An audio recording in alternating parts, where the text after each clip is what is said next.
Welcome, everyone. This is Recovery Dharma. My name is Julia. I'm one of the facilitators in the Spokane Sangha, and it is such a joy to be here today. For the month of November, we have been exploring a theme, the theme of dana, generosity. And we've been looking at it from multiple perspectives, and I have really wanted to emphasize dana, generosity, the idea of giving, from the perspective of receiving, which is such a weird notion. It's such an upside down idea, which is why I love it. I love to think about it that way. And that is that when we are in a soft, open-hearted posture of receiving, we're actually giving others an opportunity to be giving. When people give us a compliment, if we can receive it and be grateful, not deflect, not dismiss, we give positive feedback to the other person, and it feels really good. And so you can reflect on a time where you've given somebody a compliment and they've just shut it down, and all of a sudden it feels awkward and weird. Whereas if you've encountered someone who has received your compliment, it feels really warm and you feel more connected to that individual. So when we're in a posture of receiving, we're also in a posture of giving. This gets tricky, however, when what we're being asked to receive is negative, critical, triggering, uncomfortable, and then it doesn't feel very giving. And so that's our work. Can we receive feedback, thoughts, criticism with as much neutrality and as much presence as we receive praise? I don't know. If you're anything like me, that's a real challenge. It's much easier for me to receive praise than criticism. But receiving criticism is where the work is. It's where, in some ways, it's where the fun is, because it shows us where our ego integrity, where our spiritual strength needs a little bit of exercise, needs a little bit of practice. So today, I want to reiterate that this week I brought forward the idea of the balaklohe. It's a word that means boundary.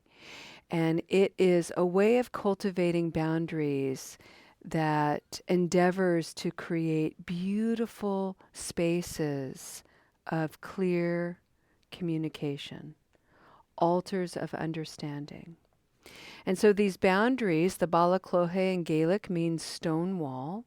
And so these stone walls are usually thigh high, so you can see everyone with whom you are boundaried.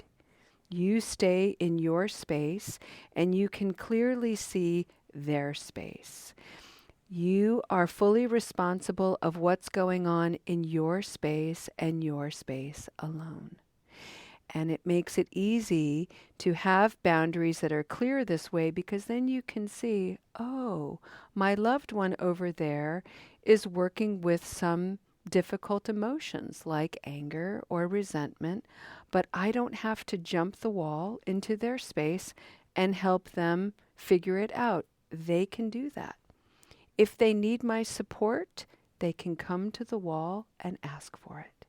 And there at the wall, me in my space, them in their space, the wall between us becomes an altar of understanding. And there we can have a connection and a communication. But it takes two people who want the same thing, who want to have that level of communication, which is why this is a practice. So today I'd like to share with you another idea, another image. And many of you who have been practicing with me know this teaching, and it's called the cauldron and the spoon. Thank you, Karen, for the thumbs up. So the cauldron and the spoon is a way, for me anyway, of thinking about working with emotions. And when I'm boundaried, and I'm boundaried by beautiful stones, and my space is neat and tidy, within my space is a bubbling cauldron of emotion. In it is this wonderful stew of human beingness. Anger's in there, joy, resentment, antagonism, glee, wonder, curiosity, all of it brewing.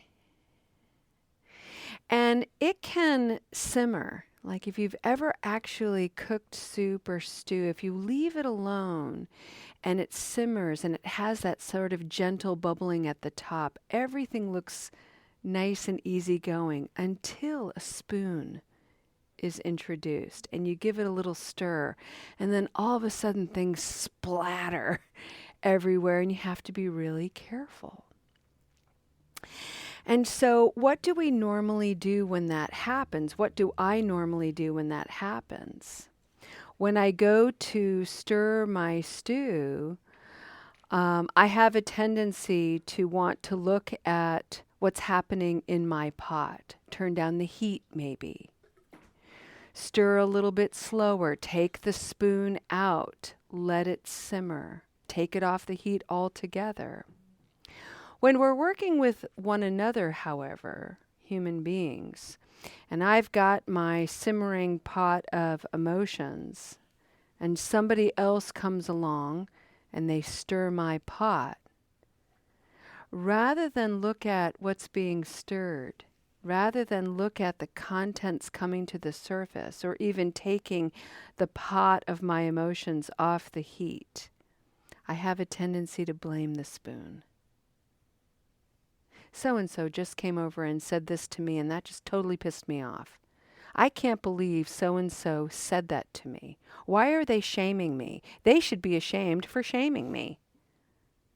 And rather than take the time to look at, wow, so-and-so just stirred up a whole bunch of shame for me to look at. Let me look at that. So-and-so just came by and stirred up regret that has been simmering below the surface, starting to burn at the bottom of my cauldron. Ick. Ouch. Yuck.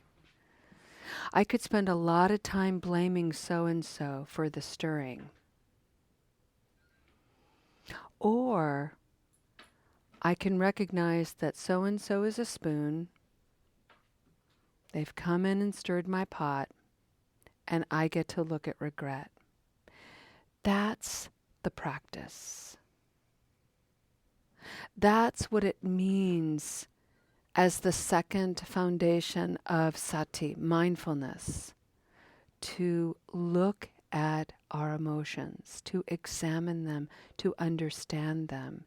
And we can't understand those challenging, afflicting emotions if we don't feel them. And one of the things about recovering the ability to feel is recognizing that for many of us, we have engaged in habit energy that has numbed everything. The afflicting feelings and the liberating ones. And so when we take away that numbing agent, we might feel things with even greater sensitivity. So to go forward working with these feelings, we have to be incredibly gentle toward ourselves.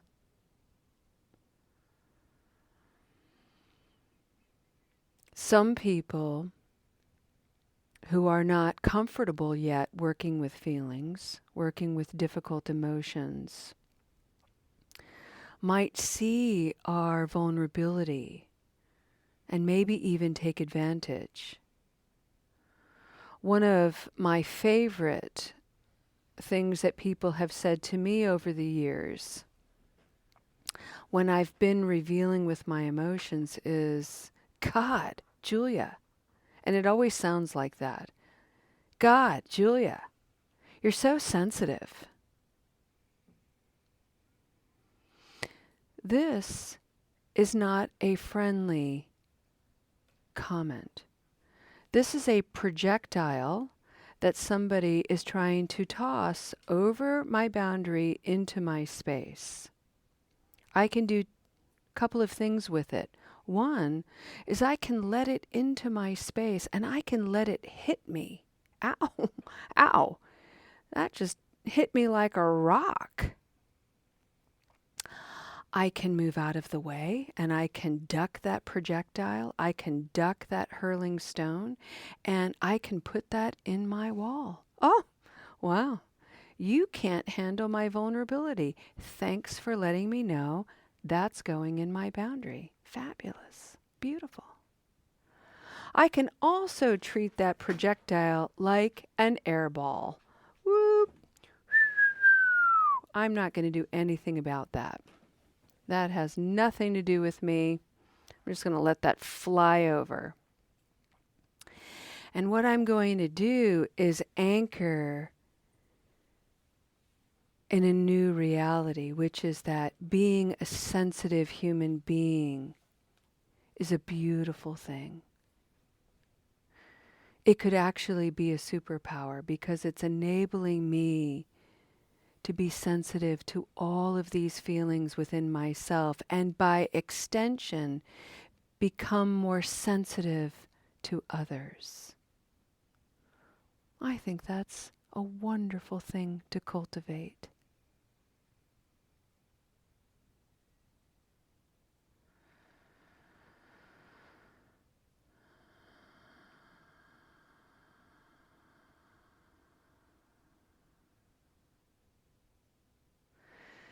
There have been people in my life who have acted as spoons, stirring up shame.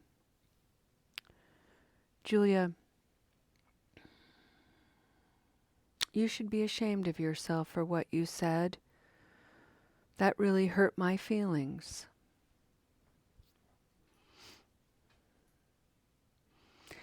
This is somebody that is doing two things. One is they're throwing a stone into my space. I should be ashamed of myself. Look at that. And they're also putting on the altar of understanding a tangible perspective. You hurt my feelings. Now that's something I'm willing to come to the wall for and look at. Whether I should feel ashamed or shouldn't feel ashamed, the reality is when I hurt someone's feelings, I do feel shame about it. I feel regret. And I will own that. And I will work on that. And I will make amends. And I will do everything in my power to change my speech, to change my way of engaging so that I create less hurt for myself and others. However, if somebody is holding a grudge from some past situation that I've already apologized for and I'm already working on, that then becomes another projectile that really isn't my work. And so we have to remind each other, I have apologized for that hurt multiple times. The fact that you keep carrying it around is not my work to unpack. My work is to stay in integrity, stay committed to wise speech, wise action, wise effort, wise understanding, wise intention, wise livelihood, mindfulness, concentration, all of the qualities of the Noble Eightfold Path, so I create less hurt.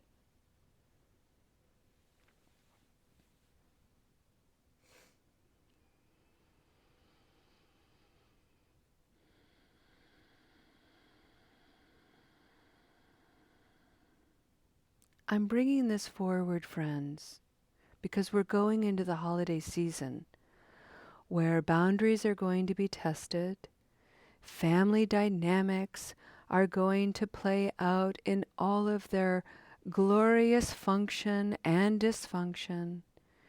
And we are here to cultivate skills, to stay in integrity, to stay with wisdom, to be instruments of peace, and to continue to heal along this beautiful journey of recovery. And family dynamics are deeply stirring. They are spoons for many of us. And the most effective way of staying clear and staying true to your journey is to keep yourself beautifully boundaried.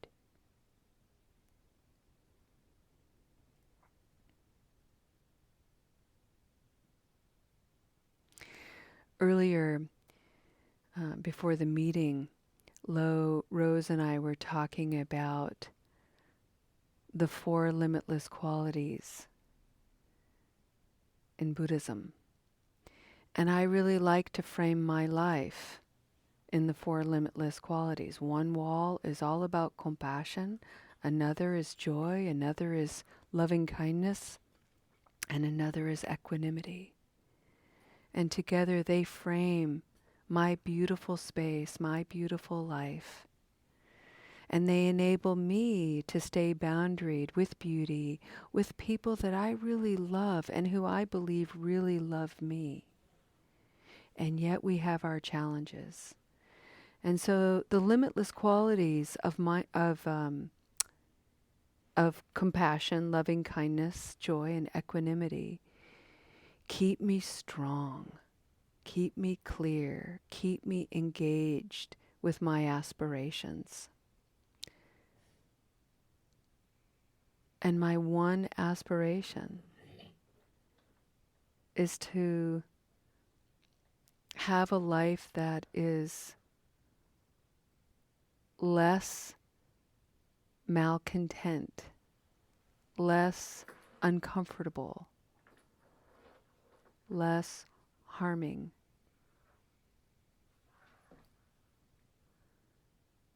More content, more loving, more peaceful.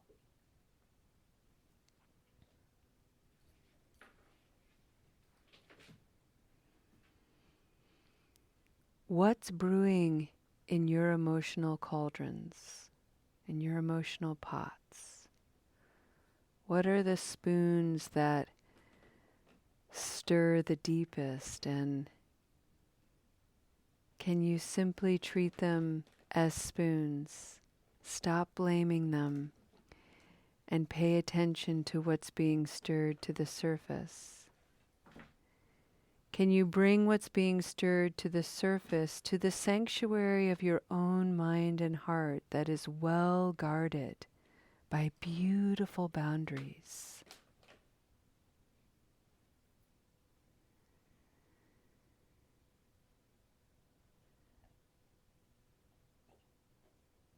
Can you communicate to others that you're learning to care for yourself, to heal?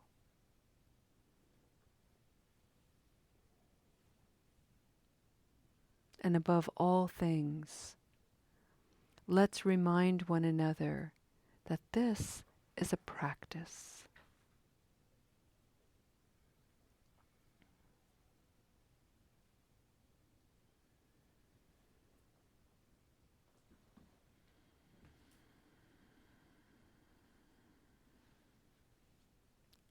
Just like me, my loved ones have all kinds of difficult emotions bubbling in their stew pots and cauldrons.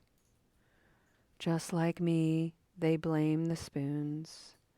Just like me, they might not know how to respond wisely. Just like me, they want to be happy, safe, and free. Manny agrees. He just gave a nice little whine of happiness.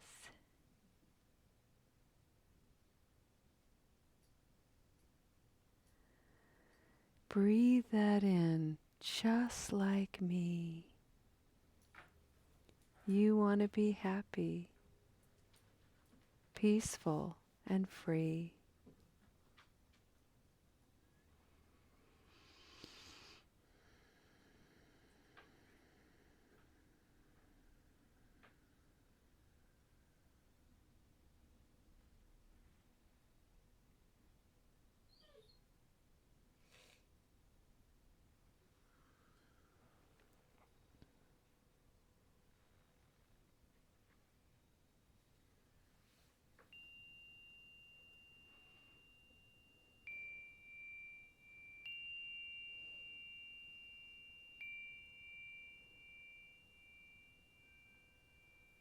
Alrighty, friends. Let's come back.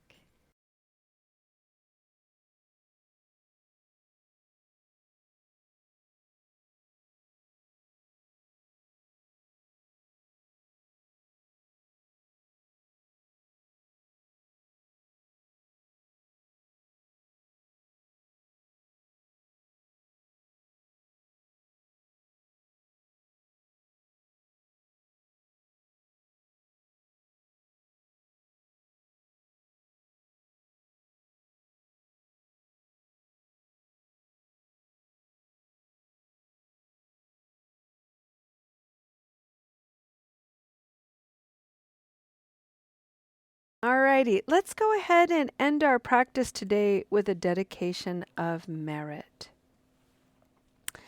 And I'd like to share with you something that relates to the cauldron and the spoon, and it relates to really inviting us all to remember that we are all complex beings, full of really rich, complex emotional stews. And just like me, so is my family member who may not have access to this practice.